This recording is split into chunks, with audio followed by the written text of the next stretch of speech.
पहले शुक्रवार को सुप्रीम कोर्ट ने ट्रंप प्रशासन को फटकारते हुए कहा था कि अमेरिका दुनिया के हर देश के साथ युद्ध की स्थिति में नहीं है। हालांकि फैसले को लेकर 3 जजों जस्टिस सैमुअल एलिटो, क्लेरेंस थॉमस और ब्रेट कैवनो ने इस फैसले से असहमति जताई। कैवनो ने अपने नोट में लिखा कि टैरिफ नीति समझदारी भरी है या नहीं, ये अलग सवाल है, लेकिन उनके मुताबिक ये कानूनी तौर पर वैध थी। कैवनो ने अपने नोट में भारत पर रूसी तेल खरीद को लेकर लगाए गए टैरिफ का भी जिक्र किया। उन्होंने लिखा कि ये टैरिफ विदेश नीति और राष्ट्रीय सुरक्षा से जुड़े संवेदनशील मुद्दों के तहत लगाए गए थे। अमेरिकी सुप्रीम कोर्ट में कुल 9 जज हैं। इनमें से 6 जजों को रिपब्लिकन राष्ट्रपतियों ने नियुक्त किया है, जबकि 3 जज डेमोक्रेटिक राष्ट्रपतियों ने नियुक्त किए। फैसले के खिलाफ वोट करने वाले तीनों जज रिपब्लिकन राष्ट्रपतियों ने नियुक्त किए थे।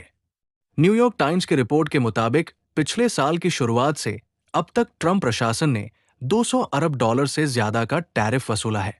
सुप्रीम कोर्ट के फैसले के बाद अब इस रकम के रिफंड को लेकर बड़ा सवाल खड़ा हो गया है। फैसले के बाद ये साफ नहीं है कि सरकार को कंपनियों को वसूला गया पैसा लौटाना पड़ेगा या नहीं।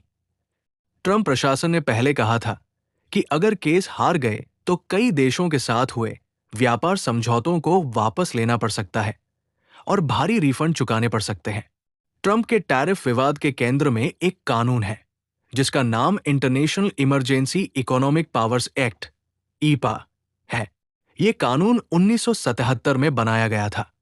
इसका मकसद ये था कि अगर देश पर कोई गंभीर खतरा जैसे युद्ध जैसी स्थिति, विदेशी दुश्मन से बड़ा आर्थिक खतरा या असाधारण अंतर्राष्ट्रीय संकट आए तो राष्ट्रपति को कुछ खास शक्तियां दी जा सकें।